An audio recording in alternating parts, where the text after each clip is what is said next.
warahmatullahi wabarakatuh. Kembali lagi bersama saya Ibu Laila. Kali ini kita akan belajar menggunakan video. Sayang sekali teman-teman, kita tidak bisa berjumpa dengan tatap muka. Tidak mengapa, itu bukan menjadi alasan kita untuk tidak terus semangat belajar. Baik, kali ini kita akan melanjutkan pembelajaran mengenai teks negosiasi. Apakah kalian ada yang tahu apa itu teks negosiasi? Selain tawar-menawar, berikan penjelasan secara kompleks ya. Baik, di sini Ibu akan menjelaskan mengenai teks negosiasi. Teks negosiasi adalah teks yang bertujuan untuk mencapai kesepakatan di antara pihak yang mempunyai kepentingan yang berbeda. Dalam teks negosiasi ini berisi kalimat kesepakatan mengenai persoalan yang membutuhkan penyelesaian. Nah, dalam kehidupan sehari-hari kalian, proses negosiasi merupakan hal yang umum dilakukan. Bahkan, setiap orang mungkin pernah melakukan kegiatan tawar-menawar. Kedua pihak yang melakukan negosiasi mempunyai hak terdapat hasil dari negosiasi tersebut. Harus terdapat persetujuan dari dua pihak tertentu yang sedang melakukan teknik tawar-menawar. Di sini, adakah yang tahu apa itu tujuan dari negosiasi?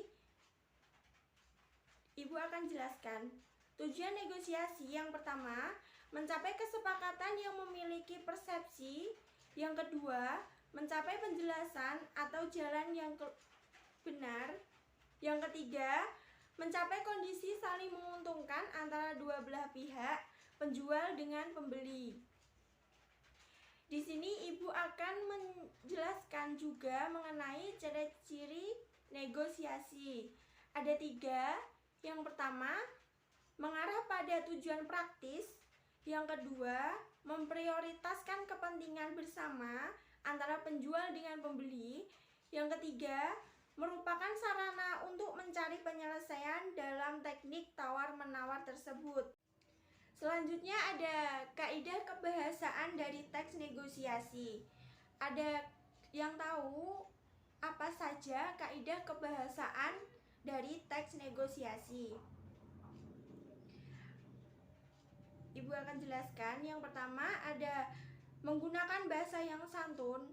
Tidak mungkin biarpun kita di pasar mau melakukan kegiatan tawar-menawar dengan penjual, bahasa kita harus menggunakan bahasa yang santun dan sopan sehingga penjual tersebut tertarik dengan kegiatan tawar-menawar kita.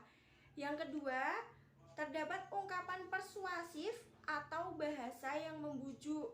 Nah, seperti yang Ibu bilang tadi, bahasa membujuk sangat penting dalam kegiatan tawar-menawar. Yang ketiga, ada kesepakatan yang dihasilkan oleh dua pihak antara penjual dan pembeli. Dan yang terakhir, bersifat memerintah dan memenuhi perintah. Maksudnya bersifat memerintah, kegiatan yang dilakukan penjual dan memenuhi perintah dari si pembeli tersebut. Kemudian ada struktur negosiasi. Di sini struktur negosiasi ada beberapa. Yang pertama ada orientasi, kalimat pembuka. Pasti kalian udah tahu apa saja kalimat pembuka yang dilakukan kegiatan tawar-menawar. Seperti silahkan Bu, silahkan Pak. Itu ucapan yang dilakukan oleh penjual kepada pembelinya. Yang kedua ada permintaan suatu barang atau jasa. Seperti kita sebagai pembeli, pasti jika melihat ukuran baju yang terlalu kecil, lalu kita mencarinya yang ukuran besar, kita akan memerintah kepada si penjual tersebut. Yang ketiga ada pemenuhan, yaitu kesanggupan hal berupa barang atau jasa. Sanggup atau tidaknya si penjual tersebut menginginkan ucapan kita seperti mencarikan ukuran baju yang lebih besar tadi. Selanjutnya ada kegiatan penawaran. Nah, disinilah kegiatan penawaran dilakukan atau puncaknya dari teks negosiasi tersebut. Jika pembeli memberikan dengan harga 200, kemudian kita menawarnya dengan harga 150, atau penjual tersebut menurunkannya lagi menjadi 180. Nah, disitulah kegiatan negosiasi dilakukan. Kemudian ada persetujuan, kesepakatan antara dua pihak. Nah, sepakat atau tidaknya antara penjual dan pembeli untuk membeli barang tersebut yang sudah dilakukan tawar-menawar. Selanjutnya ada pembelian. Kita akan melakukan pembelian dengan harga yang telah disepakati oleh dua belah pihak tersebut.